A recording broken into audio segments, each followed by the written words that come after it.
आपका बहुत शुक्रिया और धन्यवाद।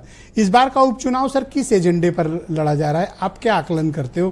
क्योंकि मुझे ग्राउंड पर जिस तरह से मुद्दे दिखाई दे रहे हैं वो मुद्दे यही हैं जो इस बीच चलन में है, चर्चा में है।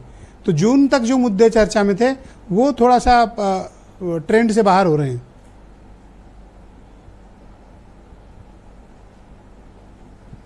बिल्कुल सही आपका ऑब्जर्वेशन है। मुझे कुछ नया तो दिख नहीं रहा है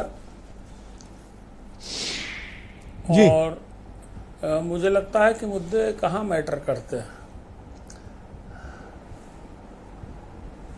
बोलिए, मैं सुन रहा हूँ, तो कंटिन्यू। एजेंडा मैटर करता है और एजेंडा जी।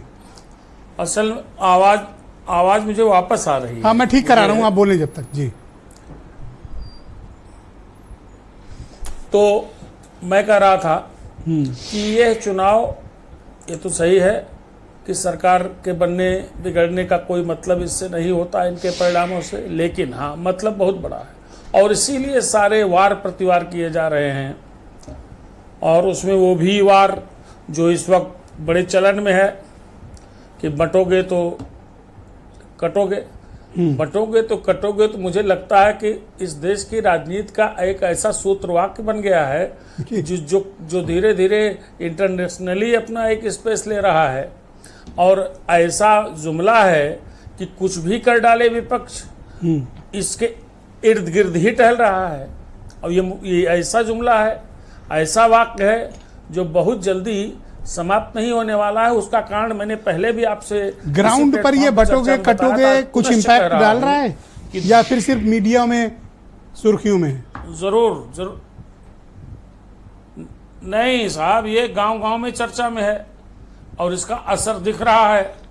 ये लंबी दूरी का सूत्र वाक्य ध्यान रखिएगा भारतीय जनता पार्टी के लिए, क्योंकि मैं पुनः आपको बता दूं कि 2025 राष्ट्रीय स्वयंसेवक संघ के स्थापना का शताब्दी वर्ष है और बृहत्तर हिंदुत्व, या जिसको हम लोग हार्ड हिंदुत्व कहते हैं, कट्टर हिंदुत्व कहते हैं, के साथ सांस्कृतिक राष्ट्रवाद उनकी थीम लाइन है।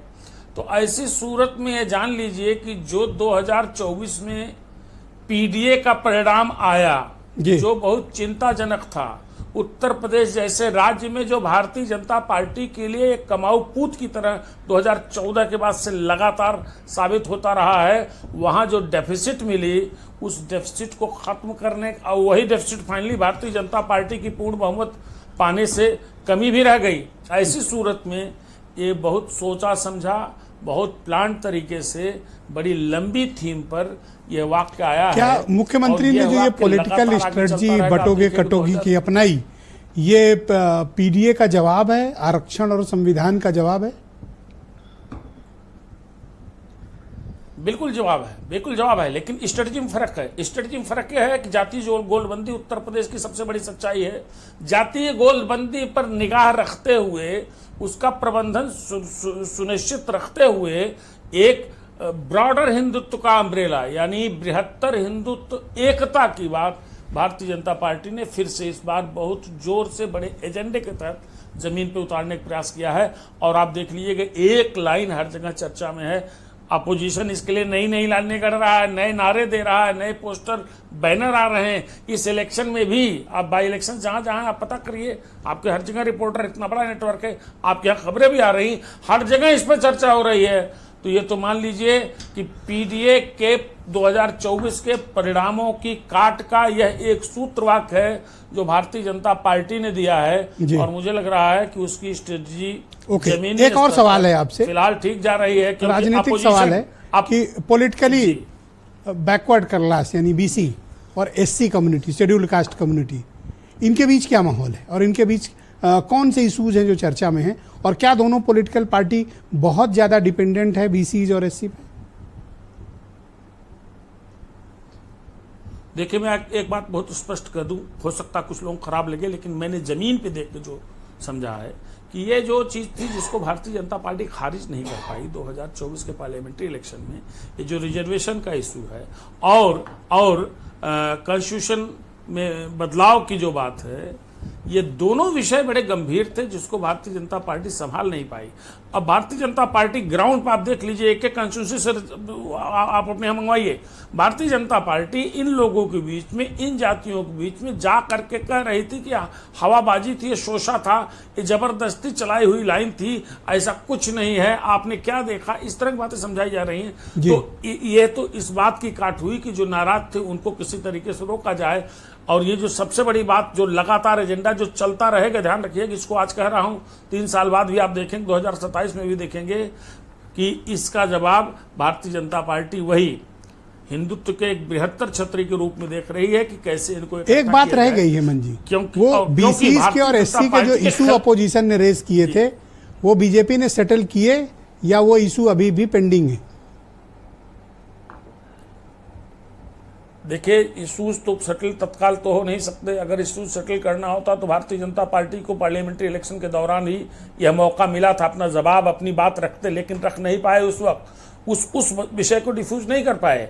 लेकिन चूंकि यह विषय आगे और चलने वाला है, कांग्रेस उसको राष्ट्र, चाहे जाति जनगणना का विषय हो, कांग्रेस उसको पार्लियामेंट एड्रेस करने का एक जो इमीडिएट अटेम्प्ट हुआ है वो आप आयोगों में, बोर्ड और निगमों में जो तैनातियां हुई, पॉलिटिकल अपॉइंटमेंट्स हुए, आप उन पर नज़र डालें, जो टिकटों का बंटवारा हुआ उस पर नज़र डालें।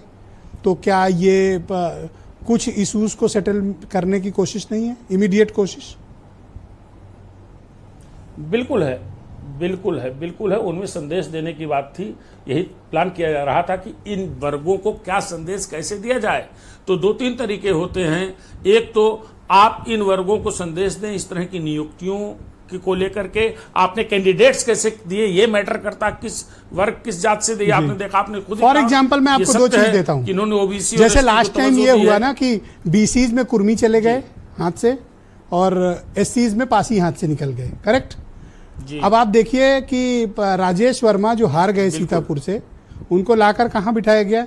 पिछड़ा वर्ग आयोग के चेयरमैन, ठीक, कुर्मी बिरादरी को सेटल करने की कोशिश। बैजनाथ रावत, उनके लिए तो कानून ही बदल दिया गया जी, पासी समाज के, और उनको SC ST कमीशन का अध्यक्ष। तो यही तो इशू सेटल करने की बात है जो बीजेपी कर रही है। आप महिला आयोग देख लें तो बिल्कुल, जी देख रहा हूं, सारे आयोगों में सारी नियुक्तियां देखा। और तो और छोड़िए, आप इस बार जो बाई इलेक्शन हो रहे हैं इसमें कैंडिडेट्स आप देख लीजिए ना, इसमें कैंडिडेट्स देखिए, कैंडिडेट्स उसी तरीके के दिए गए। देखिए, भारतीय जनता पार्टी को तो इस लाइन पे जाना ही होगा, ये न्यूनतम उसकी आवश्यकता है। नंबर 2, ये जो बड़ी वाली लाइन चल रही है जिसपे हम लोग लगातार डिस्कशन कर रहे हैं, बटोगे तो कटोगे, जिसको अभी ओके लास्ट एक क्वेश्चन है आपसे, कुर्मी, पासी और कुशवाहा समझाया है, इनको बीजेपी अपोजिशन के पास जाने से कैसे रोकेगी? देखिए, अभी तो बाई इलेक्शन है, बाई इलेक्शन खाली एक माहौल बनाने का काम करते हैं, और ये इस अवधारणा को कि ये वर्ग अपोजिशन के साथ चला गया है या इंडी लाइन के साथ चला गया है, समाजवादी पार्टी या कांग्रेस के साथ चला गया है, इसको खारिज करने के लिए फिलहाल इन परिणामों का असर होगा। लेकिन भारतीय जनता पार्टी इस विषय में बहुत गंभीरता से लंबी अवधि का कार्यक्रम तैयार कर रही है। आप देखिए, शुक्रिया हेमंत जी, इसी लाइन चलेगी। सेकंड राउंड में सर आपके बाकी जातीय प्रबंधन और ऊपर जी बहुत शुक्रिया हेमंत जी हमारे साथ जुड़ने के लिए। आपसे हम सेकंड राउंड